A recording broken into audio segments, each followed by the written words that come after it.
My name is Natasha Moise. Hi, I'm Yuri Orengo. Hello, I'm Matthew Thomas. I'm Karim Rabbani. And my name is Kash Malani, and today we're going to talk to you about the business culture in China. So, did you guys know that there are more millionaires coming out of China than anywhere in the entire world combined? And China is the second largest economy in the world with over $17 trillion in GDP last year. That's immense.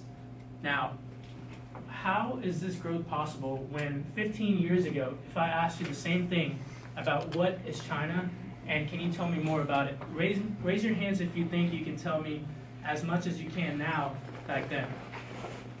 Nobody, right? It's because China back then was a developing market. China back then did not have the open plan of doing business globally. And once it started, it spurred in growth. We were looking at 7-10% GDP growth every single year, year after year.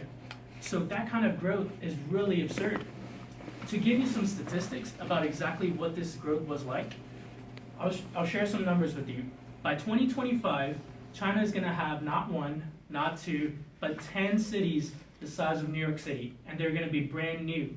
Can you imagine that? 10 cities the size of New York City? New York City is 14 million people on one island. Imagine that in China, 14 times 10. And also, by 2030, China is going to have excuse me, China's going to have by 2030 more people living in cities than there are people in America. Can you imagine that? So why am I telling you all this? I'm telling you all this because the growth in China is so immense right now that we need to take advantage of it.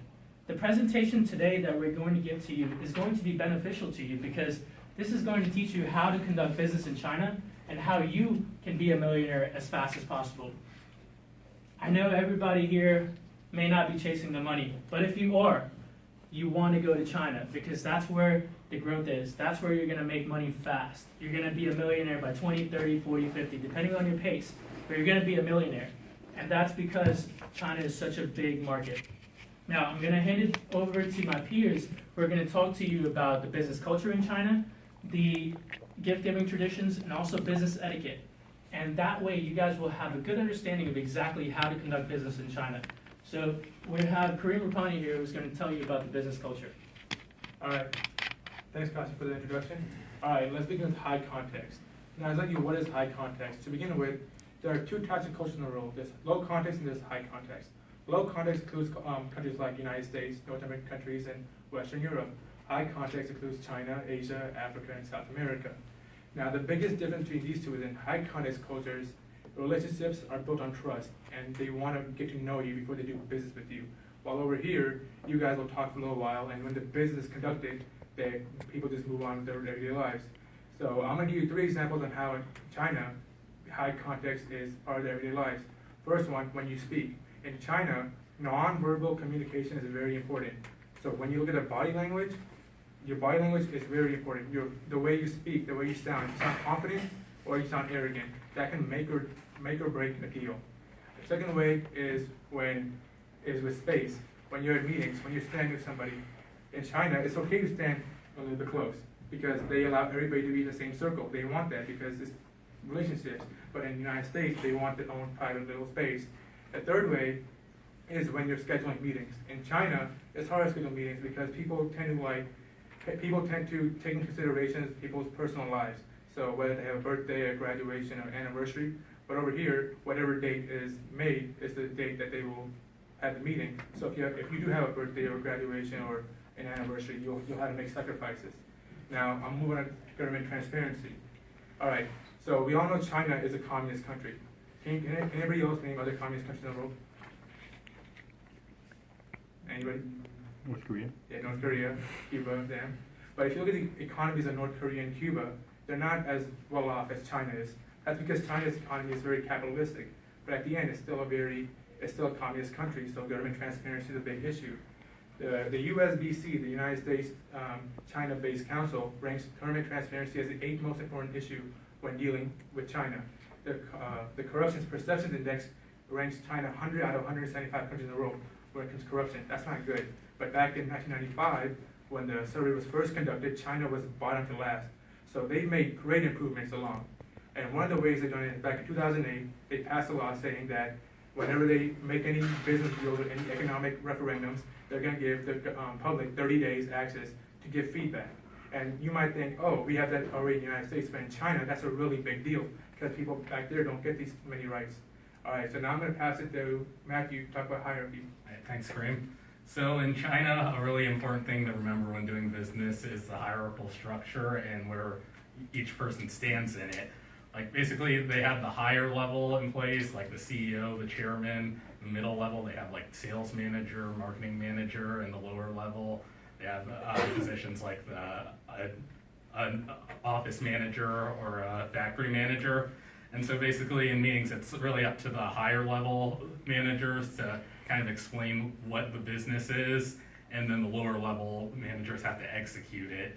So basically in meetings, negotiations are done beforehand, and in the meetings, the higher level managers they'll be the ones who speak, they'll be the ones who tell everyone what to do.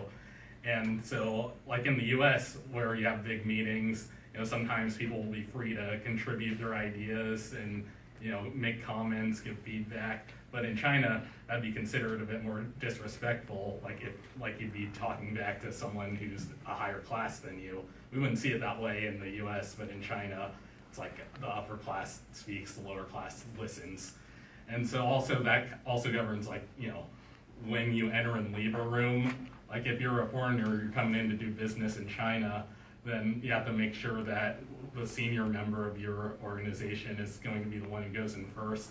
Like if Kareem and I are business partners and he's my manager, I have to make sure if we're in China that he goes into the room first, because he'll be in charge, and then I have to follow him, because it would be seen as rude if I went in first.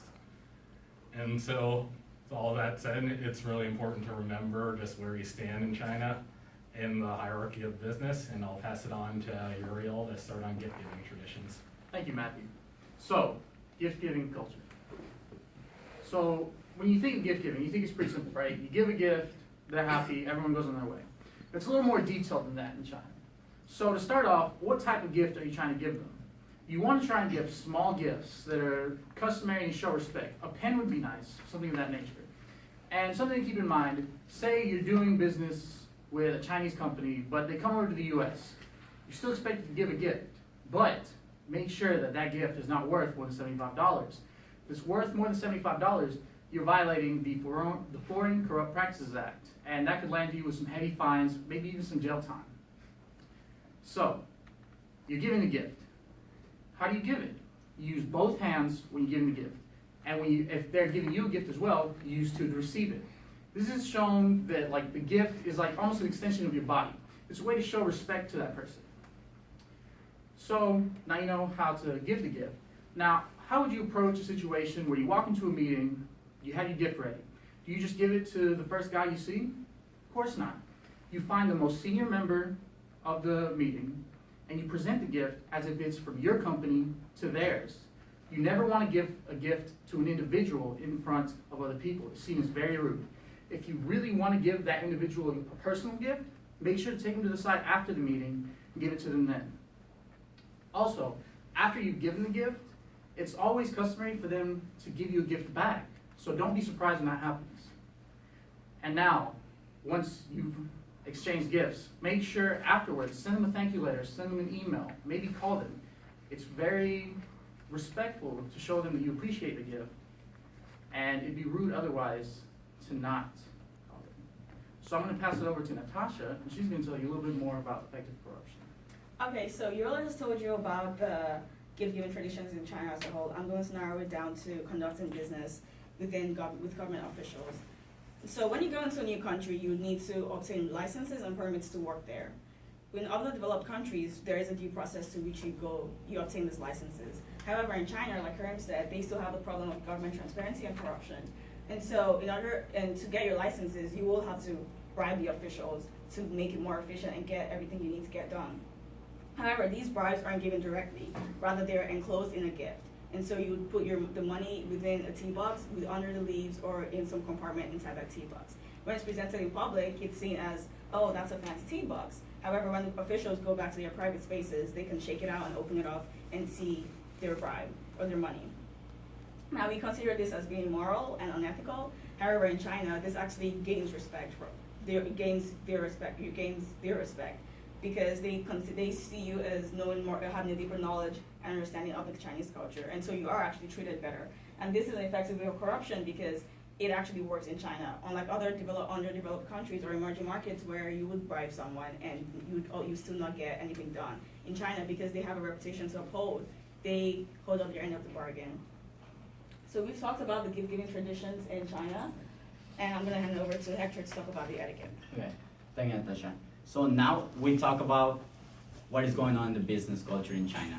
Now I'm gonna talk about and focus on how to behave, the etiquette. I'm gonna break it up in 3 parts. Dining, how conservative they are, and then socializing as well. We can start off with dining. So imagine this. You're in a restaurant, there's a round table. The person with highest power, again, going back to Matt said, there's a big hierarchy, has to go first, come in first at the restaurant. It's gonna be the first person who sits, and then we follow them. That person has to sit in a really particular place. He's gonna sit literally just across the door of the restaurant. Why is that? The reason is because that person wants to have full control over the entire setting. He wants to manage who comes in, who comes out, who walks in, pretty much. The other thing will be, once we're sitting down, he's gonna ask for the tea or wine. Most of the time, they're gonna be choosing the actual flavor of the tea of the wine. And if you don't like it, at least try it, because that shows respect and that you're interested in the culture. Sometimes they're gonna offer you to actually choose the flavor, and that's okay. Go ahead and choose the flavor for that. Now, going back to what Karim mentioned, they're really gonna talk at the meetings, the people with lower level or not that much experience. The only person who's gonna be talking most of the time is gonna be the senior manager or the person with the highest power. Why? Because as we mentioned before, all of the meetings and all the negotiations were already arranged. When we go into actually the conservative, how conservative they are, usually when we are eating, we just wanna go directly to the meeting, directly to do business, close the deal and get out of it. Actually, just because it's a high context culture, we need to start building that relationship and kind of start talking about the weather, the sports, the favorite team, something, and slowly going into the actual business deal. All right? Now, another thing will be looking at their eyes or staring for a long period of time. They consider that rude. Yes, I was really impressed by that. So, how do we go about that? You're eating, look at their eyes while we're talking, and then go back eating, and then just go back and forth. Do not stare for a long period of time in the Chinese culture because they take that really offensive. Finally, when socializing, you want to be able to follow up with them. Again, send an email to thank them, being able to invite them even to the golf course or some kind of professional setting, just because again, you already made a relationship with them. There's a high contact, there's already trust, and all of that. When he stands up, we follow them right after them. So we're gonna hand it back to Cash just so he can give you some tips and the last advice on how to finish strong in business with China. Thank you, Hector. So, as you guys noticed, China is very important right now, and from noticing after all my peers what they've talked about, you really need to understand that doing business in China is not like America. And when you're doing business in China, you have to keep in mind that you stay humble and you keep a low profile. That is something very imperative, because if you're arrogant or if you're too confident, then they'll consider it arrogance and they won't want to do business with you. So if you want to be a billionaire or a millionaire, and if you want to do it fast, you want to go to China and you want to do what we presented to you, because this information is very vital for you to do business in China. Now, I appreciate your time. I will open the floor to questions, and thank you very much for listening. This is our work excited.